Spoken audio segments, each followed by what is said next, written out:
ना किसी दूसरे वीडियो को उठाना पड़ेगा, ना ही आपको कुछ भी परेशानी होगी। आप इस वीडियो के माध्यम से जितने प्रश्नों को तैयार करेंगे वो सारे प्रश्न आपके बोर्ड के एग्जाम में देखने को मिलेंगे।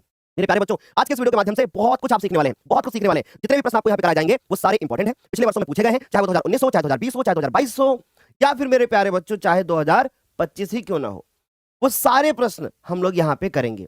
और मुझे पूरी उम्मीद है कि आप कमर की पेटी बांध करके बैठे होंगे हमारे साथ, और आज के इस वीडियो के माध्यम से आप बहुत सारी चीजों को हमारे साथ में कवर करेंगे। तो एक बार सारे बच्चे मुझे बता दीजिए, क्या आपको मेरी आवाज आ रही है, क्या आप मुझे सुन पा रहे हैं, क्या आप मुझे देख पा रहे हैं? क्योंकि बच्चों ये क्लास लंबी है, इसलिए मेरी एक छोटी सी रिक्वेस्ट आपसे और भी रहेगी कि आप जहां पर भी पढ़ने के लिए बैठे हैं वहां का एनवायरमेंट अच्छा होना चाहिए। आप बढ़िया बंद कमरे में आराम से बैठ करके पढ़िए, और उसके बाद इस वीडियो को थोड़ा सा लो क्वालिटी में देखिएगा, ताकि आपका मोबाइल का जो डाटा है वो भी थोड़ा सा बचा रहे बच्चों। ठीक है, कैसे हैं आप लोग? क्या आप लोग तैयार हैं? बहुत अच्छा। क्या आप लोग तैयार हैं? एक बार फटाफट से बता दो। रेडी ना? एक्साइटेड? हाँ, चलिए भाई स्टार्ट करें हम लोग। अब बच्चों के मन में कुछ छोटे छोटे से सवाल है। पहला सवाल ये आता है बच्चों के मन में कि सर ये क्लास कितने घंटे की होगी, है ना? पहला सवाल यही बनता है आपके बोर्ड के आपके मन में कि यह क्लास कितने घंटे की होगी, है ना? कितने घंटे हम लोग पढ़ेंगे, कितने घंटे की क्लास होगी, कितने घंटे हम लोग पढ़ेंगे। और शॉर्ट पेपर है ना बच्चों, अनसॉल्व पेपर के हम सवाल कराएंगे, लेकिन वो कराएंगे जो इंपॉर्टेंट होंगे। ठीक, हमने इनमें से इंपॉर्टेंट क्वेश्चन छांटे हैं और हम वो इंपॉर्टेंट क्वेश्चन आपको कराने वाले हैं। आई होप आप समझ गए होंगे कि इंपॉर्टेंट क्वेश्चन गुरुदेव कराएंगे। अगर ये सवाल आप अच्छे से तैयार कर लोगे तो हम ये कहते हैं कि आप बोर्ड एग्जाम में बहुत अच्छा स्कोर करोगे। दूसरी बात मेरे प्यारे बच्चों, हम कैसे सवाल कराएंगे? तो बच्चों हम ऑब्जेक्टिव सवाल भी कराएंगे, तो उसके बाद आंसर करना। ठीक, तो पहला सवाल है 16, 40 और 56 का मासा क्या होगा। सवाल पूछा गया है 2020 के एग्जाम में। ठीक है, आपको बताना है कि 16, 56 और 16, 56 और उसके बाद 40 का मासा क्या होगा। कैसे करोगे? देखो जरा ध्यान से। सबसे पहले आप देखोगे 16 लिखोगे। अच्छा, 16 को अगर हम इससे गुणनखंड करेंगे तो क्या आएगा? 2 आएगा, 2 आएगा और कितनी बार आएगा? 4 बार आएगा। ठीक है सर। फिर उसके बाद आप 40 लिखोगे, आप इसको 2 से काटोगे, फिर बच्चों 2 से काटोगे, है ना? फिर 2 से काटोगे और फिर उसके बाद कितना आएगा? 5 आएगा। अब सर ये हम नहीं कर पाते हैं, नहीं कर पाते तो आप इस तरीके से करिएगा। ठीक, जैसे 2 से काटेंगे कितना आएगा? 20, फिर 2 से करेंगे बच्चों कितना होगा? 10, फिर 2 से करेंगे 5 और फिर 5 से कम 5 होगा। ठीक, तो सर हो गया सर 56। सर 56 2 से काटेंगे 28 होगा, फिर 2 से काटेंगे 14 होगा, फिर 2 से काटेंगे फिर उसके बाद 7 होगा। हमें क्या याद करना था? हमें याद करना था बच्चों मासा। मासा को अंग्रेजी भाषा में बोलते हैं हाईएस्ट कॉमन फैक्टर। ठीक, तो सर अब जरा गौर से देखो, बहुत अच्छे से समझना। हमें 2 देखो सब में मिल रहा है तो हमने 2 निकाल लिया। हमें ये वाला 2 भी मिल रहा है सब में, हमें ये वाला 2 भी मिल रहा है सब में। यानी बच्चों अगर हम देखें तो सर 2 गुणे 2 गुणे 2 सब में 2 मिल रहा है, इसका मतलब आंसर क्या होगा? 8। ओह सर आपने तो लिखने का तरीका भी बता दिया। बिल्कुल, तो भैया ये आ गया हमारे पास करेक्ट आंसर जो कि हो गया 8। में कितने बच्चों ने 8 दिया है? वेरी गुड, बहुत बढ़िया। क्या याद है सारे बच्चों को? समझ में आ गया? वेरी गुड, बहुत बढ़िया, वेरी गुड। चलो तो अब अगले सवाल पे आते हैं। ये सवाल हमको बता दें कि जो ये सवाल स्क्रीन पे लिखा हुआ है, ये सवाल 2020, 2022 और 2024 का पूछा हुआ सवाल है। और ये एक ऐसा सवाल है कि जिसमें बहुत सारे बच्चे गलत आंसर कर देते हैं। अच्छा सर सच में गलत आंसर कर देते हैं? अभी देखना आप लोग खुद ही। क्या लिखा हुआ है? देखो लिखा हुआ है कि द्विघात बहुपद बनाइए और जिसके मूल हमको दिए गए हैं 8 और 12, और हमसे कहा गया है कि आप एक द्विघात बहुपद बना के दिखा दो। ठीक, चलो अब गौर से समझना। हमारे पास फॉर्मूला होता है द्विघात बहुपद का, हमारे पास एक फॉर्मूला होता है द्विघात बहुपद का। क्या होता है? हमारे पास फॉर्मूला होता है एक्स स्क्वायर, फिर उसके बाद माइनस, फिर होता है हमारे पास मूलों का योगफल, है ना? क्या होता है? मूलों का योगफल। साथ साथ में हमारे बढ़िया से लिखते चले जाना, आराम आराम से हम लोग पढ़ेंगे और कोई भी जल्दबाजी नहीं करेंगे। और प्लस फिर क्या होता है सर? फिर होता है हमारे पास मूलों का गुणनफल। ये होता है हमारे पास, है ना? मैं बच्चे हमारे आंसर करने लगे। वेरी गुड, 38% बच्चे हमारे भी आंसर कर रहे हैं। बहुत शाबाश बेटा। अब एक्स स्क्वायर आ गया, अब आ गया माइनस। अब देखो जरा गौर से, आप लोगों को यहाँ पर जब ये सवाल मिलता है ना, तो अक्सर जानते हो इसमें क्या गलती होती है? अक्सर इसमें ये गलती होती है, देखो मैं देख भी पा रहा हूँ 40% बच्चे हमारे बी कह रहे हैं, 40% बच्चे हमारे क्या कह रहे हैं? बी कह रहे हैं। ठीक, इसे कहते हैं क्या? इसे कहते हैं कि सवाल नहीं पढ़ना। अगर आप सवाल नहीं पढ़ोगे तो आप गलत ही करके आओगे। आप एक बार प्रश्न को फिर से पढ़ना जरा। लिखा है कि द्विघात बहुपद जिसके मूल दिए गए हैं। हमको क्या दिए गए हैं बच्चों? हमको मूल दिए गए हैं, ना कि हमको मूलों का योगफल और गुणनफल। अगर आप ध्यान से देखो तो ये हमको मूल दिया गया है। देखो ना, ये पहला मूल दिया गया है और ये हमको दूसरा मूल दिया गया है। यानी अब मैं इनका योगफल निकालूंगा, ऐसे थोड़ी नहीं, है ना? मैं इनका योगफल निकालूंगा तो मैं 8 और 20 को आपस में, 8 और 12 को आपस में जोड़ दूंगा तो कितना आएगा? 20 आएगा। और मैं अगर इनका गुणनफल निकालूंगा तो गुणनफल 8 को 12 से गुणा कर दूंगा। ठीक है, बोलो समझ में आई बात? 8 को 12 से गुणा कर दूंगा तो उसके बाद देखो जरा 8 दूनी 16 हासिल हो गया हमारे पास 1 और 8 कम 8 12 कितना हो गया? 96। अब मैं यहां पर रखूंगा बच्चों, तो मूलों का योगफल कितना सर? 20। उसके बाद फिर x होगा और प्लस में हमारे पास 96 होगा। हमारा आंसर ये होगा। आपको बहुत सारे बच्चे जो इसका आंसर बी ऑप्शन दे रहे थे, अब उनको पता चल गया होगा कि भैया अगर हम प्रश्न को पेपर में ध्यान से नहीं पढ़ेंगे तो हम ऐसे ही गलत करके आएंगे, जैसे अभी आपने कर दिया। नहीं कह रहा हूं कि गलत बताओ, है ना? गलती हो गई सर, कोई बात नहीं, है ना? कोई बात नहीं, आगे सीखोगे। मैं काम कर दीजिएगा, मेरी जैकेट होगी दे दीजिए। ठीक है, अच्छे से क्लियर। अगले सवाल का बोल देने के बाद चलिए अब तीसरा सवाल हमारे पास में क्या है जरा गौर से देखो। तीसरा दिया गया किसी संख्या का 1/3 भाग 21 के बराबर है, वो संख्या क्या होगी? ये सवाल पूछा गया है 2022 के पेपर में। राज भैया आपने बहुत गलती करी है, आपने डाला नहीं कौन सा पेपर में कौन सा पूछा गया है। आज आपकी पूरी दिन ड्यूटी है, आप बताओगे कि कौन सा सवाल का पूछा गया है। जैसे स्क्रीन पे आए तुरंत। अब देखो बच्चों क्या लिखा है? लिखा है कि किसी संख्या का 1/3 भाग 21 के बराबर है। कोई एक संख्या है, हमसे बोला गया वो संख्या याद करो। अब मान लीजिए यही सवाल हमें 2 नंबर में मिल जाए तो हम कैसे करेंगे? आइए मेरे पास समझ में। अब हम कैसे करेंगे इस बात को समझने की कोशिश करना, जल्दी से बताओ। वेरी गुड, जल्दी से बताइए कैसे करेंगे।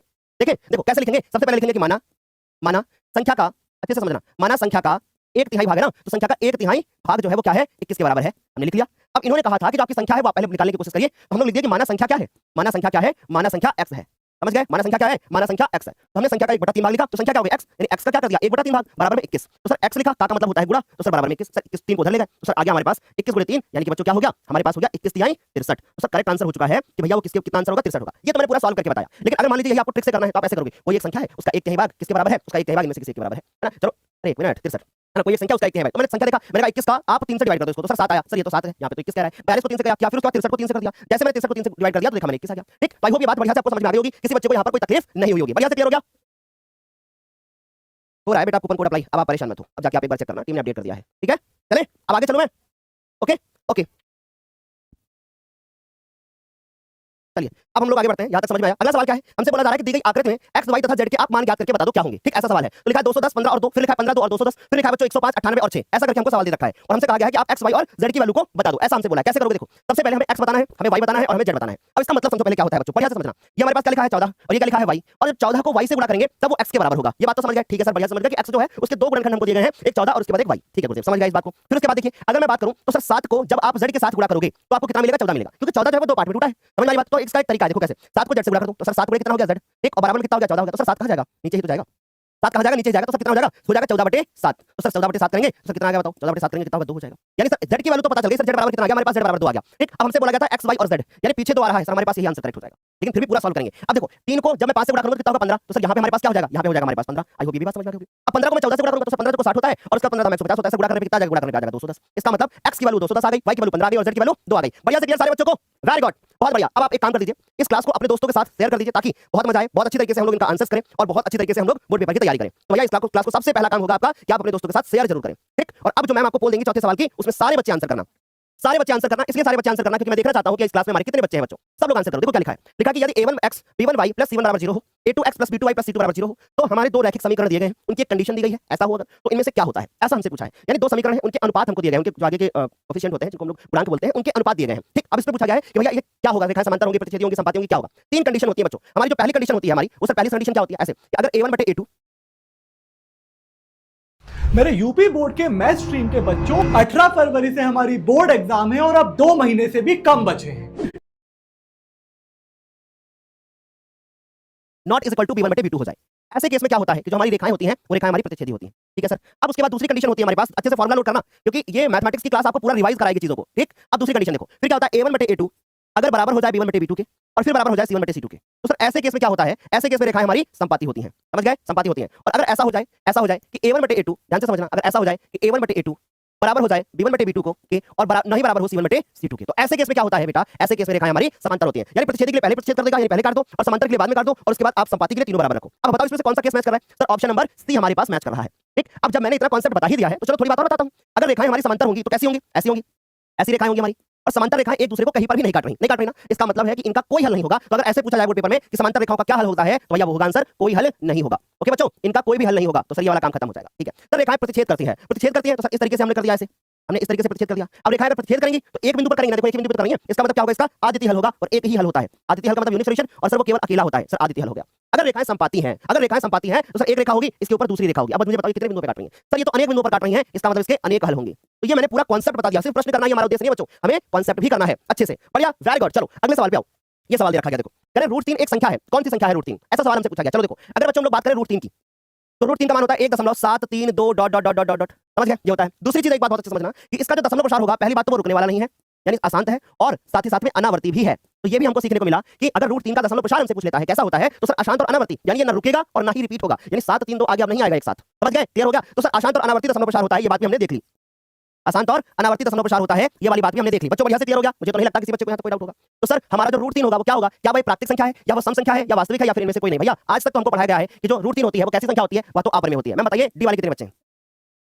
हाँ हाँ, अब डी वाले बच्चे जरा गौर से मेरी बात को समझना। ये आपर में संख्या तो है, लेकिन हम लोग एक बात जानते हैं कि जो हमारी वास्तविक संख्या होती है, जो हमारी, ये डी वालों के लिए बता रहा हूं, जो वास्तविक संख्या होती है वो दो पार्ट में डिवाइड होती है। एक पार्ट होता है हमारे पास परमेय संख्या, और एक पार्ट होता है हमारे पास अपरिमेय संख्या। यानी गुरुदेव जितनी भी अपरिमेय संख्या होती है वो वास्तविक संख्या भी हो सकती है, जितनी भी अपरिमेय संख्या होती है वो वास्तविक संख्या भी हो सकता है। मतलब करेक्ट आंसर हमारे पास वास्तविक होगा, इनमें से कोई नहीं। हमें ऑप्शंस भी देखने हैं। अगर ऐसे आपसे कोई सवाल पूछे कि बता दो √3 कैसी संख्या है, परमेय है या अपरिमेय, तो आप यही जवाब दोगे सर √3। तो √3 तो एक हमारे पास अपरिमेय संख्या है। लेकिन अगर मैं ऐसा सवाल पूछूं कि √3 कैसी संख्या है और चार ऑप्शन हो, तब मेरे प्यारे बच्चों आप वास्तविक ही लगा करके आओगे। बोलो क्लियर सारे बच्चों को? वाह क्या बात है, बहुत बढ़िया, बहुत अच्छा लग रहा है। और बस जिस तरीके से मैं आप लोगों को यहाँ पे पढ़ाऊंगा, आप उसी तरीके से हमारे साथ में पढ़ते जाना। बढ़िया। चलो भाई, अब ना अपने बच्चों की डिमांड पे लगा लेता हूँ चश्मा। आप लोग गाना मत गाइएगा, तेनु काला चश्मा जस्ता नहीं, है ना? चले चलो भाई, तो अभी यहाँ तक समझ में आ गया होगा, किसी बच्चे को कोई दिक्कत नहीं हुई होगी। चलो अगला सवाल देखो जरा क्या लिखा हुआ है। अगला सवाल लिखा है हमारे पास कि यदि अल्फा और बीटा इस समीकरण के मूल हैं तो आप इसकी वैल्यू बता दो। अब ये सवाल जो स्क्रीन पे दिख रहा है, ये सवाल 2024 के पेपर में आया हुआ है।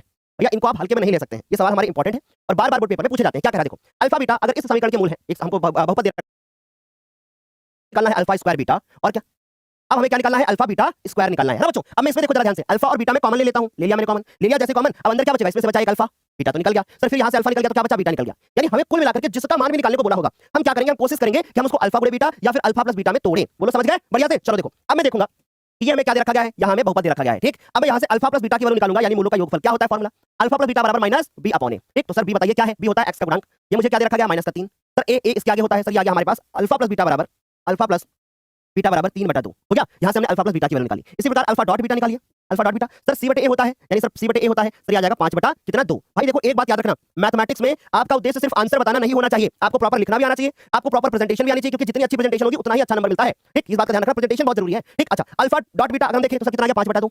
अल्फा प्लस बीटा कितना आ गया सर 3/2 आ गया। सर ये आ गया हमारे पास 5 15 15/4। 15/4 का मतलब ऑप्शन नंबर हो गया डी। डी वाले कितने बच्चे मैम, 42%। वाह बहुत अच्छी बात है। जिनसे गलती हो रही है उनको मैं फिर से बताना चाहता हूं, घबराइए मत। देखिए क्या लिखा है हमारे पास, दिया गया अल्फा बीटा। अल्फा बीटा क्या है, ये किसी एक बहुपद के मूल है। ठीक, और हमसे पूछा गया है कि आप इसकी वैल्यू को बता दो। तो हमें करना क्या होगा, जिसकी वैल्यू निकालना है उसको मैं अल्फा प्लस बीटा या फिर अल्फा डॉट बीटा में तोड़ूंगा। मैंने तोड़ लिया, तोड़ करके मैंने वैल्यू निकाली इधर से अलग से और उठा के इसमें रख दिया। समझ गए बढ़िया से, यहां तक सारे बच्चों को समझ में आ गया, वेरी गुड, बहुत बढ़िया, अच्छे से। काला चश्मा लगाने के बाद मुस्कुराते हुए चेहरा अच्छा लगता है, ऐसा होता है क्या? अच्छा ठीक है भाई, मुस्कुराएंगे, मुस्कुरा के पढ़ाएंगे, बड़ा सीरियस सीरियस पढ़ा रहे ना, और पेपर बेटा सर पे है ना, इसलिए अब ऐसे मुझे पढ़ाना पड़ रहा है। बढ़िया आराम से सीरियस होकर के एक एक चीज है ना, मुस्कुरा दो अच्छा तुम लोग।